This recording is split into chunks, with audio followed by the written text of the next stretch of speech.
morning, church. Good morning. Praise the Lord for His grace that has allowed us to gather this morning in a time of worship. My Lord, for your perseverance in your respected areas, whether it's serving in ministry throughout the week, but also serving in your family spaces. Let us go to the Lord in prayer. Before I'll give a brief summary of the first hymn led by our worship team. Let us pray. Father, we thank you for this morning. The sun is up. We are breathing. We are grateful for the chance to come together, Lord, freely to worship the one true God through the reading of your word, the preaching of your word, right down to the worship. May all things be done for your glory and for your purpose. We ask, Lord, that this time of worship and fellowship be acceptable in your sight. In Jesus' name we pray. Amen. Church, before we sing our first hymn, To God Be the Glory, let us reflect on its biblical meaning. This hymn is rooted in the truth that all glory belongs to God because of his love, his grace, and salvation through Christ Jesus. Scripture reminds us in Psalm 115, verse 1, not unto us, O Lord, but to your name give glory. Ephesians chapter 2, verses 8 and 9 reminds us that salvation itself is a gift from God. The redemption can only come through Christ, and the joy of giving him all praise and honor.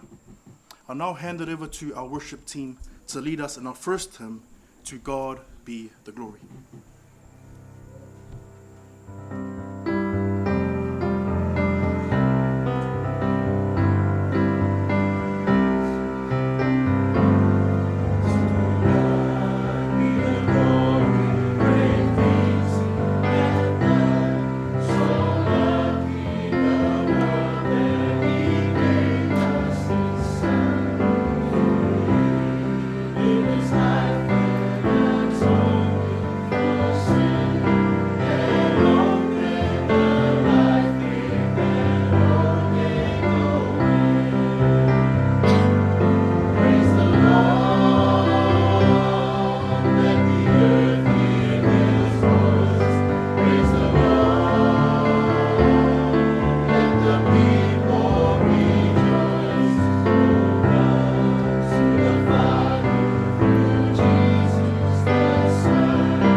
Lord for the wonderful hymn reminding us that all glory goes to God.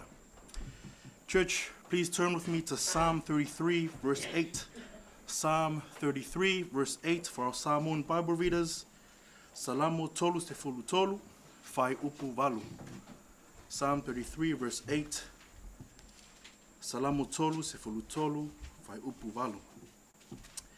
And as we're going there, just a quick context of Psalm 33.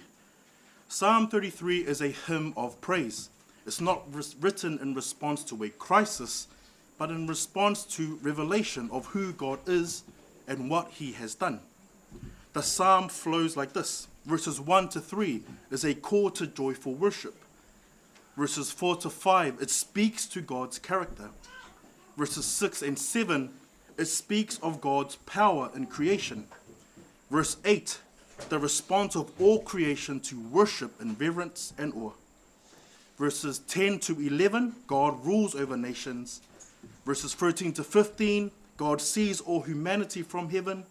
And verses 18 to 22, God watches over those who fear him and trust him. So verse 8 sits in the middle of these truths noted in Psalm 33, because God is creator, God is ruler, and God is sustainer. All earth must respond to him in reverence. We now come before the public reading of God's word. If I can ask our Samoan Bible readers please to read first, followed by our English Bible readers. Salamo tolu se fulu, tolu fai upu valu, ia.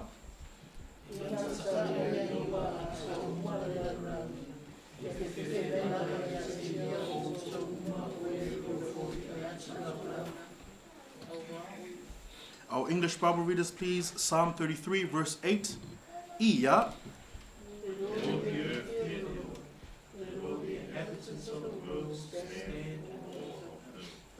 The LSP, let all the earth fear Yahweh, let all the inhabitants of the world stand in awe of him. From our text, there are 3 points I would like for us to consider before our time in worship. Point 1 is God's call to all the earth. Point 2, the right response to God. And point 3, the heart posture of worship. Let us go through our text and end our time of application before our team leads us in our next hymn. Verse 8 begins, let all the earth. This shows that God calls all the earth. His calling is to worship him. And this call is not limited to worshippers only or the pastors only or to the religious only. It's open to all the earth. Now, why is the call to all the earth? If we look back at verse 6, it reads there, by the word of Yahweh, the heavens were made. If Yahweh created everything, then everything belongs to him. And this echoes throughout all of Scripture. Genesis chapter 1, verse 1, God created all things. Acts chapter 17, verse 24, he is the Lord of heaven and earth. Psalm 24, verse 1, the earth is Yahweh's and all it contains. What we see here is not an optional worship. It's not a I told you to worship. It's creation itself responding to its creator. It continues there, fear Yahweh or fear the Lord.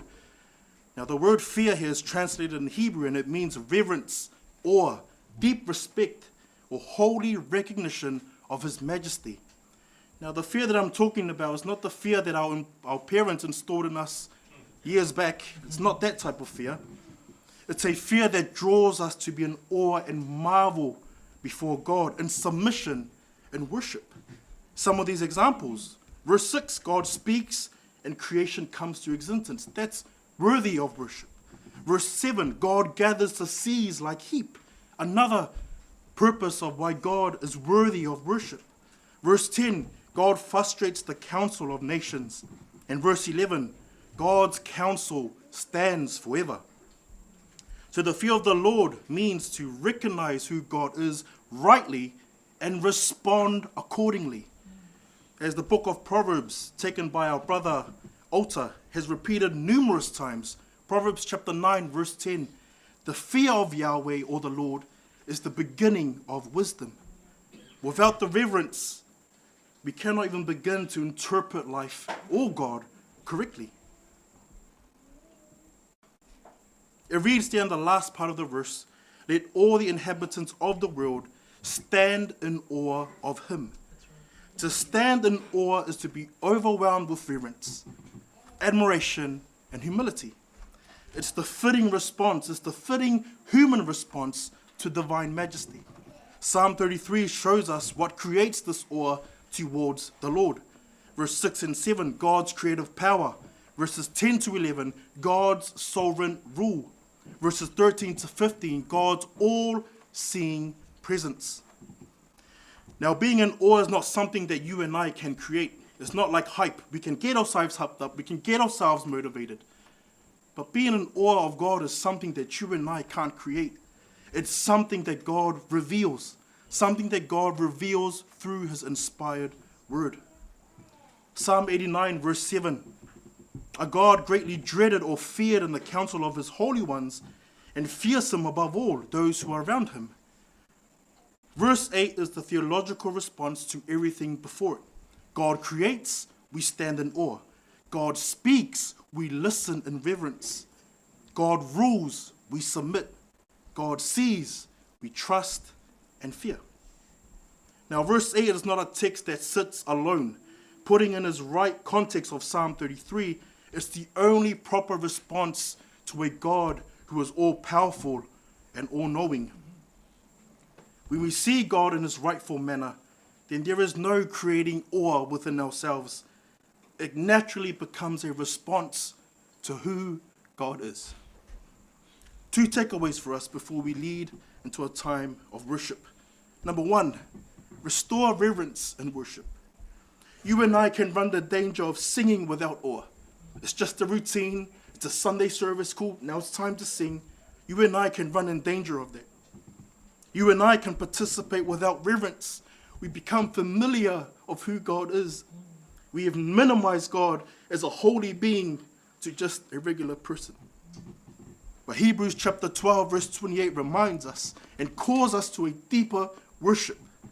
It reads there, let us offer to God acceptable worship with reverence and awe. So I ask us these questions, dear brethren.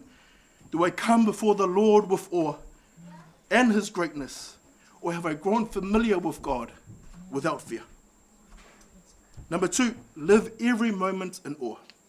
Church, you and I have heard it many a times from this pulpit. Worship is not limited to songs or limited to a Sunday. It's a lifestyle of reverence.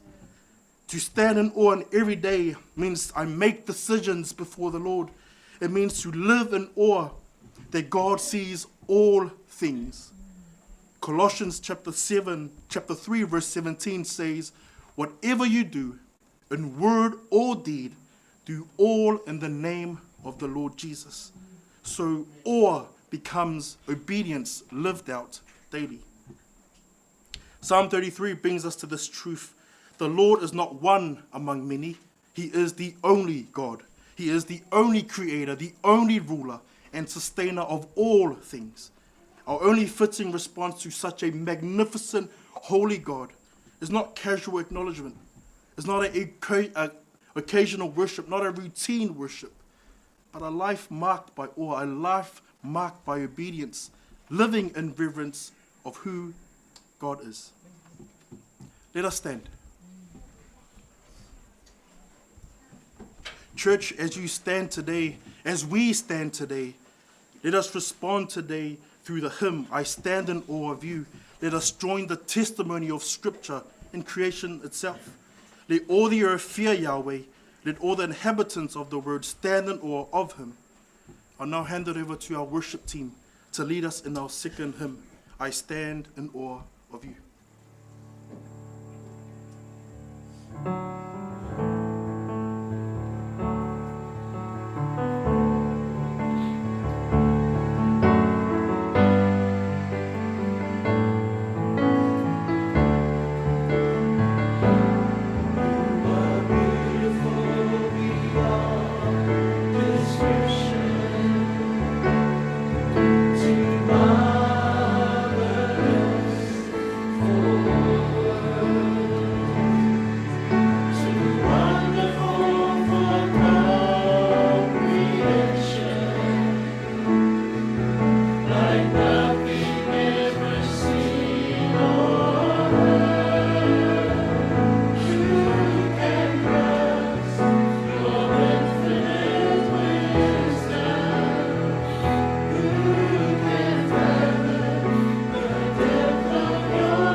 seated, church. Let us prepare our hearts for the preaching of God's word from Pastor Vai.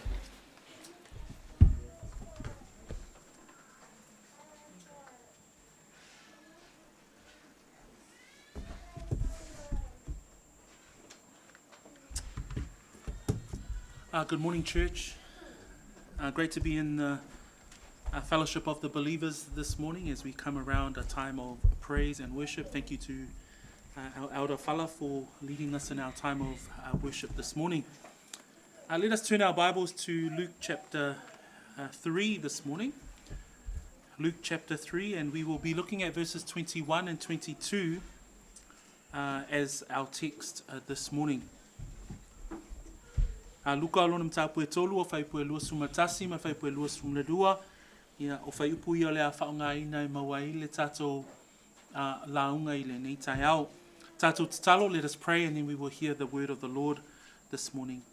Whaftai tele ta mātou te tutu, ma mātou maofa I lo matautia, lo wanga lelei, lea fo iwa mātou mawai le nei, aso fou mātou te o mai e tapua ia te oe o le tatalo, whaamanuia ia au auna, a o lātou whaalongolongo, ia a o mātou tatala ina lau tuspa ia a o e a o awina I mātou I le nei tai au, ia lātou le mātou tatalo ia Yesu Keriso lo mātou whaola.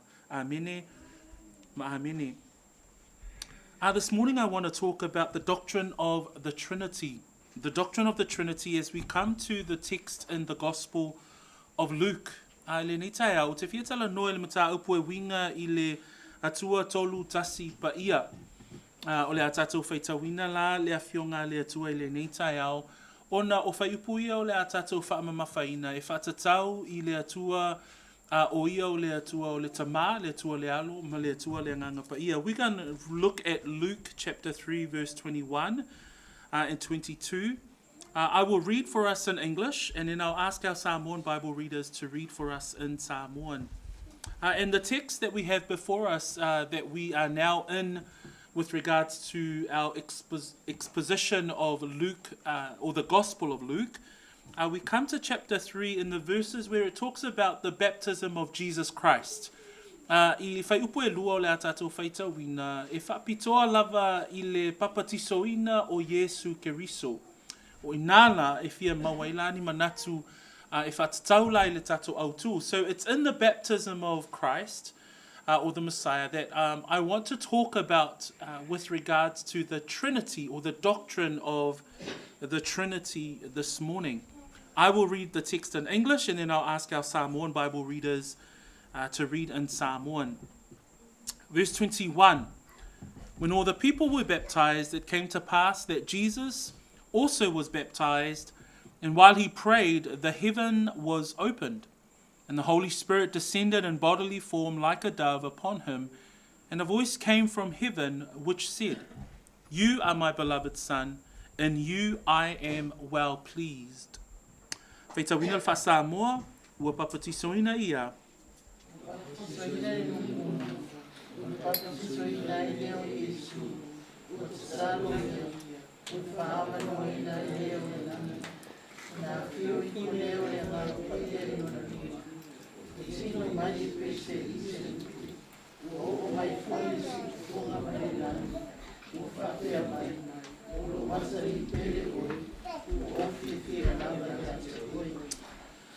So where we're at in regards to the Gospel of Luke is the transition from the birth or the miraculous birth of the Messiah.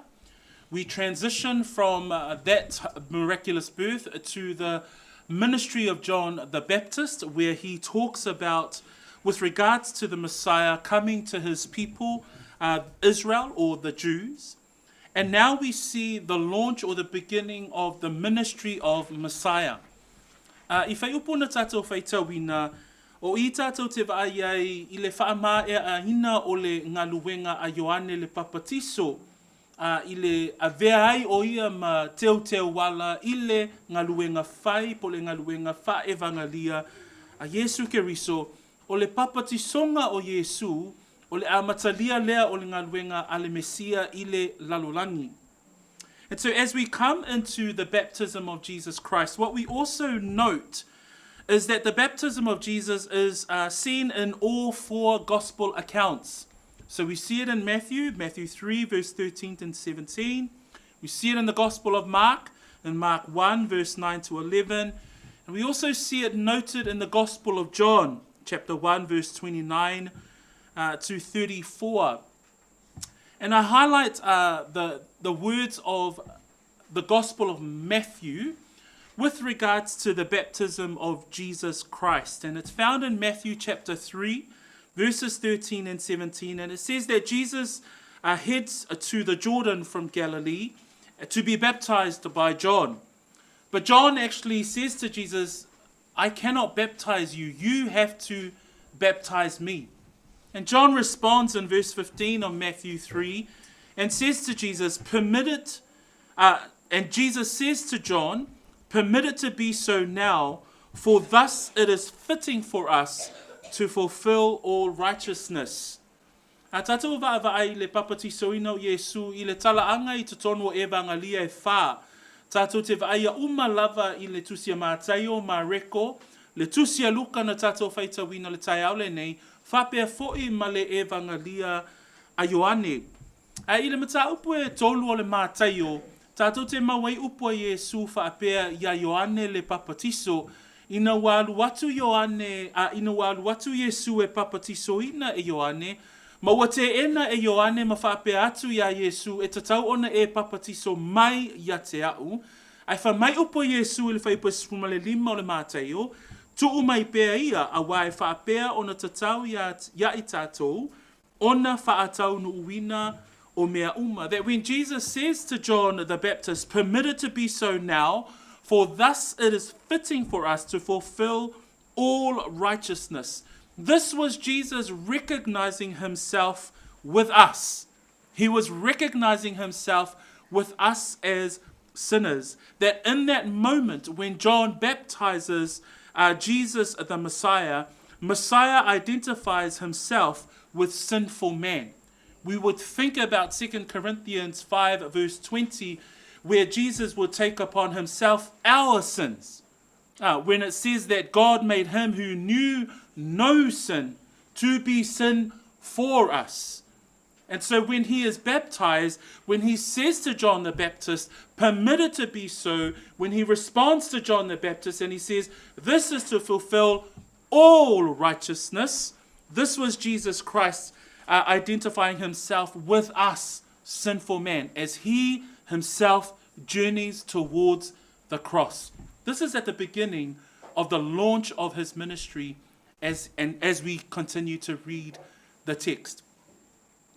Fa mai Yesu, tuu mai pea ia, a wae whaapea ona tatau ia te i tātou, ona whaatau no uina o mea tonu uma. O le papati soina o Yesu, na tatau o na uia e Yesu, o ala uma nei, ina ia whaapea o na uia ele tangata angasala le papati soina i le vai a. O le vaainga lava lea na moli mawina e Ioane a. So when we look at the text this morning, we see that in John's baptism of repentance that he was declaring in front of the Jews and declaring in front of the Hebrew people, as well as we heard last week, he would also declare it to the Gentile world, that there was the baptism of repentance and Jesus comes to be baptized.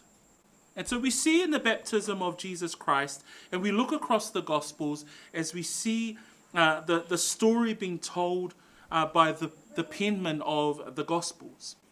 We even see it in John 1. There's a specific line that the Gospel of John captures that John the Baptist says that I wanted to highlight here. Because in verse 29, we see the famous words of John the Baptist with regards to Jesus Christ. If you look at verse 29 in John chapter 1, John the Baptist says, as he sees Jesus coming toward him to be baptized, John the Baptist would say, behold the Lamb of God that takes away the sins of the world. Ina moni maua Ioane le evangalia, fa mai fai poe luas fulmaleiva, whauta upu nei a Ioane le papatiso, whauta le tamai maa moea le atua, nate ave eseina le angasala ale lalolangi. But then we also see in verse 34 very specific words mentioned by John the Baptist with regards to Messiah. He says in 32, I saw the Spirit descending from heaven like a dove, and he remained upon him. Then he says in verse 34, and I have seen and testified that this is the Son of God. John the Baptist clearly declares at the baptism of the Messiah that this is the Son of God. Remember, we've been talking about the Messiah in the Gospel of Luke, that the key verse of Luke 19, verse 10, the Gospel of Luke, or the Dr. Luke, highlights the humanity of Jesus Christ. At his baptism, though, today as we unpack and look at his baptism, we will definitely see his deity. We will definitely see that in his baptism that he is the Son of God, let alone Jesus Christ is God. Ele tai au lale nei, I lana papetisonga, ai ai le Ioane na mua lona fai upu e tolu sifuru ma le wha, whapea Ioane le papatiso I lana moli mau I le papatisonga o le Mesia. Fa mai Ioane le papatiso, ua ova aia foi ma o moli mau, o ia lava le alo o le atua. So I le papatiso ina o le Mesia, tātou te vaaiai, e le ngata le moli mau a luka whaapea o ia o le atali o le tangata. I le papatiso ina o le Mesia, tātou te vaaiai foi o ia o le atua. Not only do we see that Jesus Christ, the Messiah, is the Son of Man, is captured by the theme of the Gospel of Luke, in Luke 19 verse 10. But here at his baptism highlights his deity, that Jesus Christ is the Son of God, as John the Baptist would say in John 1 verse 34. So there's an important teaching that I bring back to the heading of our sermon, because the heading of our sermon gives you an idea of what I want to focus on today. Because what we see in the text of verse 21 and 22 is that we see the very heart of, or the dynamic and the complexity and the beauty of the eternal God that we serve. Because we see in verse 22, actually I'll go verse 21 of our text today. It says, when all the people were baptized, it came to pass that Jesus also was baptized, and while he prayed, the heaven was opened, 22, and the Holy Spirit descended in bodily form like a dove upon him. And a voice came from heaven which said, You are my beloved Son, in you I am well pleased. What we see here in verse 21 and verse 22 is in fact an important teaching in the Christian faith. And this is the doctrine of the Trinity. I le whaitawina o whai upu ia na tātou whaitawina le tai au le nei, o I whai upu nei, tātou te vai e se mata upu e whaatāua I le awa onga whaakerisiano, o le mata upu lea e whaatatau I le winga I le atua, o ia o le atua tolu tasi pa ia. So today, we will be looking at this teaching. We will be looking at the majesty of the deity of the Son of God, that not only is he the Son of Man, but he is eternal God. Ele ngata la, ele nei tai au, le atatou vaavai I le awa onga lea, awai o se awa onga e te tau o na tāua I loa, ma lo silafia, ina ia mawhai e foi o na e tū lai mole mea moni. So I'm going to use today's preaching as a preaching teaching so that we can look at the concept of the Trinity, but also how you as an individual, how you as a believer can continue to contend for the faith. Because if we look at the teaching around the Trinity, this is probably one of the doctrines of Christianity that is constantly under attack. And so we will look at this doctrine today. I must say that it's not exhaustive, but it is a way to introduce you to this particular teaching in our Christian faith, and how do we continually contend for the truth. Pe ona whaamtala ina le whaperitania, o le mata upu e winga I le atua tolu tasi. O se mata upu o loo tele lava I ona po nei ona taumawhai le lalolangi ina ia whesilingia le mata upu e winga I le atua tolu tasi. Po le atua tolu tasi pa ia. O O le mata upo fo e winga I le atua tolu taspa ia, e tele o na au mai ai wha asoa o tangata pe vaa I ai, pe wha pe whea lona wha matalaina, pe wha pe whea fo'i lona o auina, mai le tuspa ia. O le nei la tai au, o te whia talatala noa la, ma wha asoa ia te I tātou, ina ia iai se mau e ma whai iai ona e tali atuai, pe a whesili ngia oe e winga lai le mata upu I le atua tolu tasi pa ia. So, let us go to our, as we go through. So verse 21, remember we recall it's the baptism of Jesus Christ. But when it comes to the doctrine of the Trinity, this is one of the key texts that people would often use to defend the doctrine or the teaching with regards to the Trinity. So, question, what is the doctrine of the Trinity? And we can look at this from an Old Testament point of view first, and then we'll look at it throughout the scriptures as well. And we begin by looking at the word Elohim. And Elohim is a Hebrew word for God. So Elohim is a Hebrew word for God. So the definition of the word Elohim is the Hebrew word for God. A tātou wa'awai I le upu le tūsia I le upu e peru, e whatatau I le suafa o Iova po le ngoa o le atua, e iai le upu wha e peru e taua o le Elohim. O le Elohim lai lona whaamatalaina, e mawhai o na whaamatalaina e whatatau I le atua, e sili I le whainu mera e tasi. That when we look at the word or the Hebrew word in its Hebrew form, it's a plural noun. Okay, so when you look at the word Elohim, it's a plural noun which speaks to the plurality of God in Scripture. Remember, we are tagging all of this understanding and definition to understanding the triune God. Ina ia mawhai o na tātou malamalama I le atua le atolu tasi. Ona o le atua le au auna I ai tātou, I lona whaamatalaina e le mawhai o pe taita iane ai a tātou upu, ona tau mawhai ina ia whaamatala le atua. E o lava lai le whaamatalaina o le atua tolu tasi pa ia, e te le manoa noai le matautia ma le sili ese o le atua, ai o loo iai vaenga o le tuspa ia e mawhai iai ona whesosoani ina ia malamalama le tangata I le atua. So this, the word or the Hebrew word Elohim, in its purest form or definition in its Hebrew form, it's a plural noun.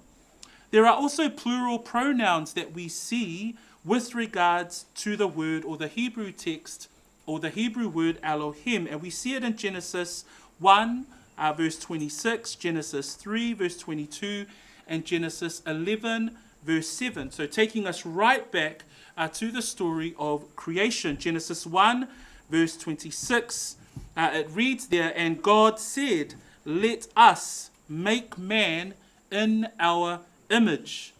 So there we go. We see the word Elohim and the plural pronoun used there. God said, let us make man in our image. Genesis 3, verse 22, we read, and the Lord God said, Elohim said, behold, the man is become as one of us, to know good and evil. We also see it in the text of Genesis 11, verse 7, when God sees the heart of man as they build the Tower of Babel. And he responds and he says, let us go down and there confound their language. So we see the usage of the Hebrew term Elohim in both its title for God, but also in its plural pronoun. We see there that it refers or speaks to the plurality of God. Again, our sermon today is focusing on the doctrine or the teachings around the triune Godhead. A tātou wa'awai I suafa o le atua I le whea ngainga tuai, e mawhai foi ona tātou wa'awai ai I le whainu mera e sili lo le tasi. Ona la o le wha e peru le maua mai ai le ingoa o le atua, o lona winga e sili I le whainu mera e tasi. Ke ne se mua whai poe luas fulmaleono, ma whai ei ona tātou wa ai ei, wha maile whai tauina, ona whetala i ane lea o lea tua, i nā tātou whaia. E whātatau i lea tua, sili atu i le numera e tasi. Ke ne se tolu luas fulmale lua, ua whetala i ane fo'i iova lea tua, whaauta wa avea le tangata e pei o so tātou, wa iloa ai le lei male leanga o nai tala noa iova lea tua yate ia lava, ai wha mai e pei o so tātou, sili atu lo le whai numera e tasi. Ke neses fulmale tasi, whai poe fitu, inu walu ane le atua ma vaava ai le loto ma le angasala le tangata a o lato fausia, le olo i pāpelu, wha mai le upua iova o maia i nā tātou o i foia. O ila, tātou te vaava ai ai, i le suafo iova le ingoa o le atua, e o lava i lona ingoa, tātou te vaava ai ai, ia le tustu singa mal wha mau mauina e le anganga pa ia o le atua e whatatau lava i le atua tolu tasi. Other Old Testament text that we see on the board there is Zechariah 2. And let us read together Zechariah 2. I'm going to ask our English Bible readers to read verse 8 and 9. And then I'll read in Samoan. Zechariah 2, verse 8 and 9. Good to have your Bible next to you as we turn to these scriptures. If you've got your notes on you, then you can look at them, but I've shown them also on top of our screen at the front. But we're going to read Zechariah 2, and we'll also look at Psalm 45, and we'll also look at Isaiah 42, as we look at the word Elohim and how it is applied, and consider the definition of the Hebrew term in its Hebrew form, as we understand the teaching around the name of God Elohim. Zechariah chapter 2, let us read verse 8 and 9. For thus says the Lord, for thus says the Lord of hosts, he sent me after glory to the nations which plunder you. For he who touches you touches the apple of his eye. For surely I will shake my hand against them, and they shall become spoil for their servants. Then you will know that the Lord of hosts has sent me. Sakaria na mtau poe lua, whai poe valu whapea, male whai poe iwa, a wā o loo whapea o na whetsalai mai o iova o au. E mulimuli ane ile mamalu, wa ia awina mai o au, inu ese na vetea a o tō mea, a wā o le pa i atu iate o tō, wa pa ia e ia le tamatama i mata o lona fofonga, a wā whaauta o te si atu lo ulima i lunga ia te i lātou, i whai fo'i i lātou ma vete i o lātou polonga, ona o tau i loa lea ua awina mai iau e iova o au. What we see in Zechariah 2 verse 8 and 9. The LSB translation says, for thus says Jehovah of hosts. And when we see that in our New King James Version, it says, for thus says the Lord of hosts. So who is speaking? It is Jehovah of hosts. It is the Lord of hosts. But this is what he says. For thus says the Lord of hosts, he sent me after glory to the nations which plunder you. Elohim is sending Elohim. Again, we see that there is a plurality that God is speaking to another person in the triune Godhead and sending that other person. And the me there is actually a reference to the Messiah. A tātou wa'awa ai I le tusilea Sakaria, ona o lo whaape mai Sakaria I lona whaitawina. Lea pēna o whaitawina, a wā o lo whaapea ane, a wā o lo whaapea ona whetalai mai o Iova o au. Wai e ana upu o Iova o au. Ai whamaila upu a Iova o au, e muli ane I le mamalu, ua ia awina mai o au I nuu ese, na vetea o tō mea, a wā o le pai atu ia te o tō, wa pa ia e ia le tamatama I mata o lona fofonga. O ai le awina e Iova o au, e awina e Iova o au, o au. O lo tala noa lava Iova o au, iate ia lava. O I le whai upu le tātou te e va'awa ai, o lo tala noa le atua I le i le ainga tua a. O le au la le tala no mai ele Sakaria, o lo tusi lima i le whatatau i le Mesia. So when we look at a verse like Zechariah, here we see the Hebrew form of Elohim, reminding ourselves that the Hebrew form of Elohim is a plural noun for who God is. Again, we're highlighting the text this morning with regards to the eternal the Trinity, or the eternal triune God. We see it in Psalms 45. In Psalms 45, I'm going to read for us, but if you look at it in your Bible, Psalms 45 verse 6 and 7 says these words. It reads like this in Psalms 45. The psalmist writes, "Your throne, O God, is forever and ever. A scepter of righteousness is the scepter of your kingdom. You love righteousness and hate wickedness.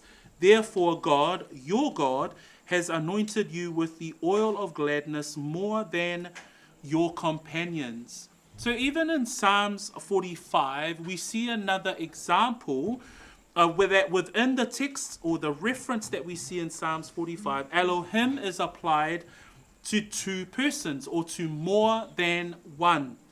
We see there where it says, "Therefore God, your God," and yet it's God who is stating the words of the psalmist. Nga tātou wa'awai le salamo nai fast full male lima, o se isi fo i nei o mau i le whea ngainga tuwai, e mawhai ai o na wha mau nia le mau lea, o le atua e sili atu lo le whai numera e tasi. Pela o upu o le whai salamo e fast full male lima, le atuai o lo nofo ali e whaavavau lava lea, o le to'oto'o o lo mālo, o le to'oto'o o le amio tonu lea. Ua e whina ngalo i le amio tonu, ma e ino i le amio leanga, o le mea lea ua whaau wina mai oe e le atua, o lou atua lava, i le swau o le fia e sili lava i e tau te whaatasi. E vaavai loloto, pe vaavai i le whai upu lea, whai mai o le mea lea, ua whaau winai oe e le atua, o lou atua lava, i le swau o le fia. Ai le tala no le whai salamo i le atua. So manatua o lo tama whai tātou, ina ia vaavai i mau le tuspa ia, e wha mau ni ai, o le atua tolu tasi pa ia. Po o le atua e sili atu, i le whai numera e tasi. So we see the text in Zechariah, we see the text in Psalms 45, but we also see a text in Isaiah 42. I'll get us to read verse 1, wha'amole Isaiah wha'asfururua, whai upu mua. And in Isaiah 42, what we see here, we also see the reference to the name Elohim, or the Hebrew term of Elohim. And we see it carefully in this verse, because it actually refers to the Trinitarian God. 42 verse 1, "Behold my servant, Iya." Behold my servant whom I uphold, my elect one whom my soul delights. I have put my spirit upon him. He will bring forth justice to the Gentiles. Praise the Lord. "Behold my servant whom I uphold, my elect one in whom my soul delights. I have put my spirit upon him. He will bring forth justice to the Gentiles." Fa'auta ia.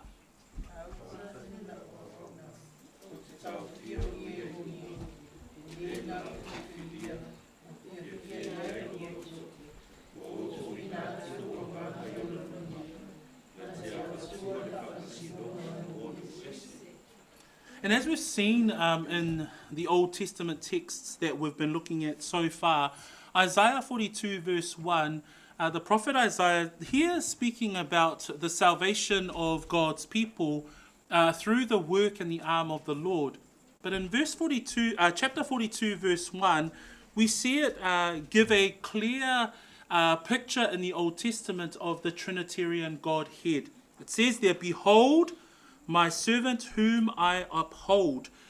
So first and foremost, it is God who is speaking. Second, we see "my servant whom I uphold," my elect. In some of your translations, it might have "my chosen." my elect one in whom my soul delights. That's referring to the Messiah. I have put my spirit, who is that talking to? The third person of the Trinity. I have put my spirit upon him. He will bring forth justice to the Gentiles. Here we see the absolute beauty of the eternal triune Godhead in Isaiah 42 verse 1. O se tasi foi nei o fai upo ma fai ona whaamau ni aile mau o lea tua tolu tasi pa ia. Whape whea ona tātou i wa ai mua. Whaauta i lau au auna. O aile whatatau o aile whaia upu ia o Iova lea tua. O aile whatatau i aile upu au auna e whatatau i le Mesia. Whamai whaauta i lau au auna o te tau fia o ia i lunga o le na o filfilia ua fia i ailo uloto ua o tu uwi na atu lo uanganga i ona lunga. Tātu wa aia foi la i to tonu le whaipu mua le nganga o le atua. So o i le whaiupu le fast ma le lua, pe ona tu i na atu ai nisi o whaiupu e le neita e au li Kenese, i le Sakaria, i le Salamo. Ma whai ona tātou wa ai i le upu lea po le suafo le atua Elohim, malona whaonga ina e au mai ai ata i tātou le ata o upu whaamaonia o tusisii whaamaonia i le atua tolu tasi. But yeah, as we've been trying to unpack this morning from an Old Testament perspective, here we see the reference to God's name, Elohim. And there are many other texts that we can look at, but those are some that I've drawn out for us today to help us consider our apologetics with regards to the doctrine of the Trinity, or our contending for the doctrine of the Trinity. And when we look at it from an Old Testament perspective, we can look clearly as the scriptures unpack that for us from a biblical point of view. The final slide that we want to look at today is that God is eternal because he is one in nature. Now, these are the last two slides that we will look at today. But this is when we consider, again, we're looking at the text of Luke chapter 3, verse 21 and 22, with the imagery that the four Gospels give us, that when Jesus is baptized, the heavens open up, we see a dove-like form of the Spirit upon Jesus Christ who is being baptized. Then we hear, or the Gospels write down that they hear the audible voice of God's words, or God the Father saying, "This is my Son in whom I am well pleased." And what we see there is a very detailed image of the amazing God that we serve. Fala opened us up this morning with the fact that we stand in awe of who he is. But the very fact that God, our eternal God, is a triune God, anything less, he would not be God. But the fact that he is a triune God, the fact that people try and explain it but can't, that makes us excited and think, man, yep, that's my God, that's who I serve.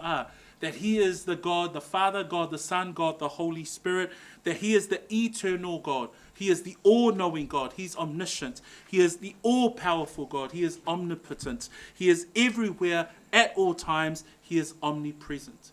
That when we consider the doctrine of the Trinity, we think about the fact that Deuteronomy 6 verse 4 says, "Hear, O Israel, the Lord our God, the Lord is one." So we want to talk about that he is God the Son, God the Father, God the Son, God the Holy Spirit. He is one in nature with three distinct persons. Tātou wa'ai I le awa onga lea e whātatau I le atua tolu tasi, o ia lava o le atua o le whaavavau. Ai peila o na tātou wa'awina I le neita ea, o lo tātou taumawhai ina ia hao awina mai totonu o le tuspa ia, vaenga ia o le atua e lema whai e le lalolangi o na whaamatala, ai o lo au mai e le tuspa ia mo I tātou e ao awina ai lana e kalesia. And so when we think about Deuteronomy 6 verse 4, that the Old Testament says Elohim, the Lord is one. It says Israel, the Lord our God is one. It is also echoed in the New Testament, because in 1 John 5 verse 7, the Apostle John writes there, for there are three that bear witness in heaven, the Father, the Word, referring to the Son, and the Holy Spirit. And these three are one. A tātou mawhauwhau fo'i I le atua tolu taspa ia whamaile moli mau a Ioane, I le mua le Ioane mtaupu e 5 whaipue fitu, whamai upua le apostolo e whaatatau I le atua tolu tasi, whamai awae to a tolu o e moli mau I le langi. O le tamā, male loko, pe whaatatau I le Mesia, a toa male anganga pa ia, o I lātou nei fo'i e to a tolu, e to a tasi lava ia. So as we step into the second part of our sermon today, what we start to see is that in the New Testament, we too can see the teachings and the scriptures that refer to God as the eternal triune God. We see it in 2 Corinthians chapter 13. We see the reading there of verse 14. And I'm just going to read it for us. 2 Corinthians chapter 13, verse 14. It reads, Paul describes here distinctly in this way at the end of his epistle who the eternal God is. And he explains it in this way: the grace of our Lord Jesus Christ and the love of God and the communion of the Holy Spirit be with you all. That even Paul's letters refer to our eternal God in those three distinct persons, but recognizing that he is God. In addition, with regards to the words of the New Testament, we see it across in several of the apostles. We see it in the Apostle Paul's writings, but we also see it in the Apostle Peter's writings. So in Ephesians chapter 4, turn your Bibles with me and I'll read for us. Ephesians chapter 4, we see the words of Paul, but we also see it in the words of the Apostle Peter. I lo whapea ona au mai fo'i e tustusinga le au apostolo, il tangata le nei o Paulo, whapea fo'i mal tangata le nei o Peteru e whaatatau lava o ia o le atua tolu tasi. In Paul's writings in Ephesians chapter 4, he writes there in verses 4 to 6, there is one body and one spirit, just as you were called in one hope of your calling, one Lord, one faith, one baptism, one God and Father of all, who is above all and through all and in you all. That we see clearly there in the writings of Paul, that he refers to who God is, one in nature, that he is eternal God, and three in distinct persons. That we see that he references the Spirit in verse 4, and in verse 5 he references the Lord, and then in verse 6, one God and Father of all, who is above all and in you all. Le efeso nā lonum tāpue whā, tātou te mawhai o na whaitawina I upua Paulo, le tustusia fo'i e Paulo, o mau nei e whatatau I le atua e tolu tasi. Whamai upua Paulo le efeso e whā, e tasi le tino, tasi fo'i le anganga. Whapei o na wala awina o tau I le wha moe moe tasi wa wala awina ai, o tau 5 e tasi lea li. Tasi le wha atua tuanga, tasi le papatisonga. Whaipue ono, tasi le atua o le tamafo I lea o tangata umalava, o le pule I mea umalava, o le waiai I mea umalava, o lo I tonu fo I yate o tau uma. We also see it in the writings of Peter. 1 Peter chapter 1 verse 2. When Peter is writing to the church that has been scattered abroad, but he calls their calling with regards to the God or the eternal God. And he says there, verse 2 of chapter 1, elect according to the foreknowledge of God the Father in the sanctification of the Spirit for obedience and sprinkling of the blood of Jesus Christ. So we see here in the New Testament writers, both in these apostles and the Gospel of Luke, that there is a clear reference to who God is. He is one in nature, he is the eternal God, but three in distinct persons. And all of our New Testament writers also reference God in that manner. So, as you have your conversations and as you contend for people that might say, hey, there's no Trinity in the Scriptures, we can continue to stand on the truth of the Scriptures, And these are some of the references that we can use as you contend this particular teaching with regards to who our God is. Fa mai foi la upo Peteru, na mau mo Peteru alona mtapu mo fai poe lua, e whatatau la e atangia mai ai a te itatou, lea tua tolu tasi pa ia. Fa mai fai poe lua, o e ua whilwhilia e tusa mona muai sila fia e lea tua le tamā. I le whaapa iaina e lea nganga, ia iu i le ngā wai male sa luunga o le toto o Yesu Keriso, ia whaa teleina ia te o tau le alofa tu noa male manuia. A e vaai whai upuna e lua, o lo au mai uma ia vaenga taitasi, po o vaenga e tolu o le ainga atua. O lo ta ua mai ai le atua le tamā, o lo ta ua mai ai le whaapa iaina e le anganga, o lo ta ua mai ai fo il sa luunga o le toto o Yesu Keriso. O I mau nei, peo le maua Luka, peo le maua Paulo, peo le mau al apostolo Peteru, e wha mau nia ia te itatou, le atua tolu tasi pa ia.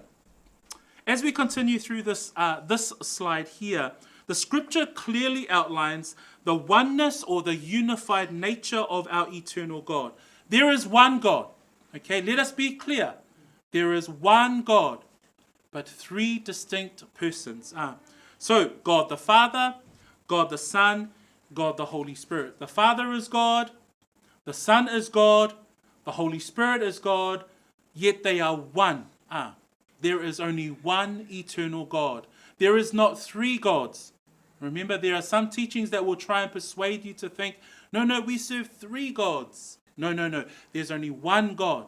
There is one eternal God, three distinct persons, one in nature. They are He is holy, but three distinct persons and roles. Number one, God the Father is not God the Son. So when we look at scripture references that help us clarify that, we could see it in Jesus' words in John 6 verse 27, where he says about himself, with regards to, as he speaks to the people who flock to him for the miracles and the signs and the material blessings, but he says to them, you must come to God or Jesus Christ, the Son of God, who offers them everlasting life. And he says, because God the Father has set his seal on him. So we see there that there is a distinction that Messiah makes between himself and God the Father. O iele ese e senga o le atua le tamā, ma le atua le alo. Peila ona au mai le afionga pa ia le atua, wa faali tino ina mai o ia e le atua le tamā, le Ioane na eono, a lona fai upu e fitu. Isaiah 9 verse 6, the prophecy with regards to the birth or the physical birth of the incarnation of the Messiah. And we read in Isaiah chapter 9, the prophecy of the birth of Messiah, for unto us a child is born, unto us a son is given, which talks to his physical birth, that he will come and with his and be brought into this world through his Jewish heritage. But it also says in that prophecy, and the government will be upon his shoulder, and his name will be called Wonderful Counselor, Mighty God, Everlasting Father, Prince of Peace. So it points to the fact that he will come in the flesh, he will physically be given birth, he comes as God incarnate, fully man, fully God, but yet he is the Son and God is the Father. A tātou ai fo i le Isaia na e iwa o lona whaipue ono, wa whanau mai le tama, wa fua ina mai le atalii, a iai fo i la tofinga o lo au mai ei upu whaavalo anga na e winga le Mesia. Fa mai le whaita wina o whaipue ono, o le sili e se, o le whaipule, o le atua maalosi, o le tamao le whaavavau, o le alii, o le file mu. A e whailong, a e whaita wina ia vaenga na o le valoanga e whaatatau i le Mesia o ia lava o le atua. So, the first part of that Isaiah 9 verse 6 verse, it speaks to his physical birth.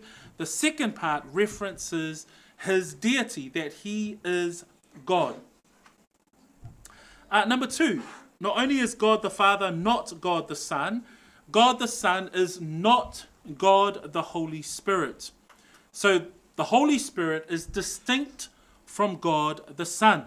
So remember, we're talking about a Trinitarian God. We're talking about the eternal God. This is the God we serve. Hey, and I know that sometimes it might be, man, all of the stuff, it's amazing. That's how amazing our God is. And so if he was a simple God, he wouldn't be God, and I wouldn't be serving that God. But wonderful in the depths and wonders of who he is, because the second point, it tells us that God the Son is not God the Holy Spirit. So we read in John 16, verse 7. And I'll just put those references up there, but I'll read it for us. John 16 is the very words of Jesus Christ himself. Jesus says about the Holy Spirit, "Nevertheless, I tell you the truth. It is to your advantage that I go away. For if I do not go away, the Helper, or the Holy Spirit, will not come to you. But if I depart, I will send him to you." It's a verse which clearly distinct Jesus Christ, the Son of God, God the Son, and the Holy Spirit. And Messiah refers to him as the Helper. O le sia se senga te tau ona I loa lele I tātou le whamatalaina o le atua tolu tasi, e ese le atua le alo, ese le atua le anganga pa ia. So manatua e tasi lava ia, o le atua e whaavavau. A tolu ana perisona, o le atua le tamā, le atua le alo, le atua le anganga pa ia. Whaipula e sfulma le, whaipu e fitu o le Ioane sfulma le ono, e iei upo le Mesia whaapea. E au ngā ia te o tōpea a alu ese, a wā a whai o te le alu ese, e le mali u mai le fesoasoani. Wai le fesoasoani? Le nganga pa ia. E le mali u mai le fesoasoani ia te o tō. Ai a whai o te alu, o te awina mai o ia, ia te o tō.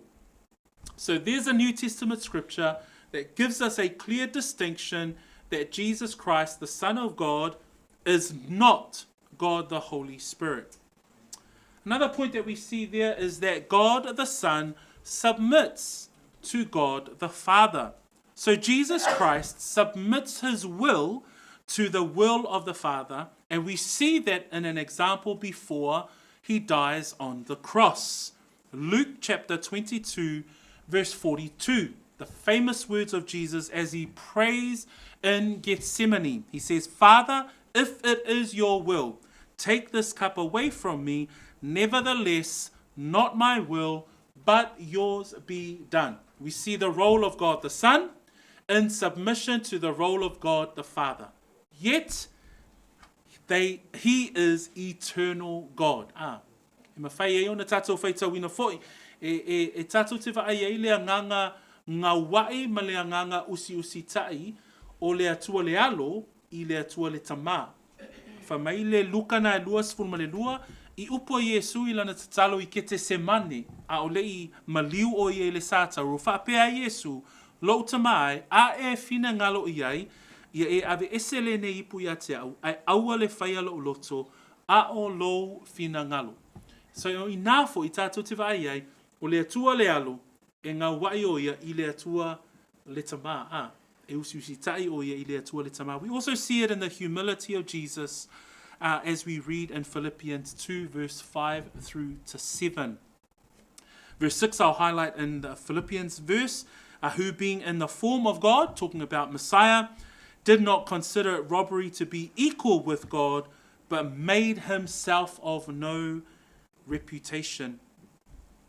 A third and final point I want to make on this slide is that the Holy Spirit submits to both the Father and the Son. So we see here the role of the Holy Spirit. He's still God, he's still eternal God, but we see that the role of the Holy Spirit submits to both the Father, God the Father and God the Son. We see that in John 16, verse 13 to 15. In vaia whoilinga luenga a le atua le nganga pa ia, I le ngā wai ai o le atua le nganga pa ia, I le atua le tamā, ma le atua le alo. So we read in John 16, if you've got your scriptures there, I'm going to read for us from the front, John 16, 13 to 15. However, These are the words of Jesus. However, when he, the Spirit of truth, has come, he will guide you into all truth. For he will not speak on his own authority. So this is Messiah talking about the Holy Spirit. He will not speak on his own authority, but whatever he hears, he will speak, and he will tell you things to come. He will glorify me. So the Holy Spirit will glorify God the Son. For he will take of what is mine and declare it to you. All things that the Father has are mine. Therefore I said that he will take of mine and declare it to you. So here we see a scripture of how the relationship between the eternal triune God, how it functions, but yet they are eternal God. Yet he is eternal God with clear distinctions between those three persons. Ioanes fulmaleono fai pe asumatolu e o suma lima o i tātou te vai ia i le atua le anganga pa ia e ngā wai o ia i le atua le alo ma le atua le tamā. Whamai upo Iesu le Ioane na fulmaleono ai amali o mai o ia o le anganga lea e tupu mai ia i le upumoni e taitai e ia iate o tō i upumoni uma a wā e le tautala fua na o ia a o mea uma e whaalongo i ai o ia e tautala a i lava ma whaailoa mai iate o tō mea e o mai. Sumal wha o ia lava e vivi i mai iate au. Nea le tala noa Iesu i le vāle o le anganga pa ia ma ia o le atua le alo. Whamai Iesu a wā e maua e ia mai iate au ma whaailoa atu iate o tō. Sulima, mea uma lava oi le tamā oi iate au fo i ia. O le mea na o whai atu ai e maua e ia mai ate au ma whaeilo atu iate o tō. O i la tātou te vai ai, le vā lea o le atua le tamā, le atua le alo, ma le atua le anganga pa ia, i ona vaenga ese ai o ia lava o le atua tolu tasi. Okay? So, some final thoughts. Because here's some things for you to consider. We will not fully comprehend or understand the Trinity. Because this whole teaching and everyone's like, what? Where? God the Father, God the Son. But like Job says, or Elihu in Job chapter 36 verse 26. This is what Elihu says. Behold, God is great, and we do not know him, nor can number of his years be discovered. We cannot begin to understand this amazing, fearful, terrifying, triune God. It is so complex, but yet we see it written in the pages of Scripture that that's who he is. O mea mawhai one manatu e le neitai au, ona la, te wai whapeane, oi sori, kwa, ese fo i lea o ina o le atua tolu tasi la tau. E whamaile iopu lea tolu suma leono, lua suma leono, whauta, ua sili ese lea tua, tātou te lei loa foi o ia, e le masino foi le whaitau o ona tausanga. Paul writes in Romans 11:33-34, oh, the depth of the riches, both of the wisdom and knowledge of God, how unsearchable are his judgments and his ways past finding out. Then he says in verse 34, for who has known the mind of the Lord, or who has become his counselor? We cannot begin to fathom the greatness of God. But that's why it's such a beautiful doctrine. The beautiful doctrine of here we are as his children trying to find out, man, who is this eternal God? We cannot begin to scratch the surface. But we're so grateful for who he is to us. That's why when we read verses 21 and 22 of Luke's Gospel in chapter 3, when all the people were baptized, it came to pass that Jesus also was baptized, and while he prayed, the heaven opened, and the Holy Spirit descended in bodily form like a dove upon him. And a voice came from heaven which said, you are my beloved Son, in you I am well pleased. I just wanted to highlight that text today because it talks about this important doctrine, the doctrine of the Trinity. And so I've been able to introduce or give to you and point you to parts of Scripture that can help and guide you with regard to your own contending, your own apologetics. How do you defend the faith? How do you defend the arguments that this is the God that I serve?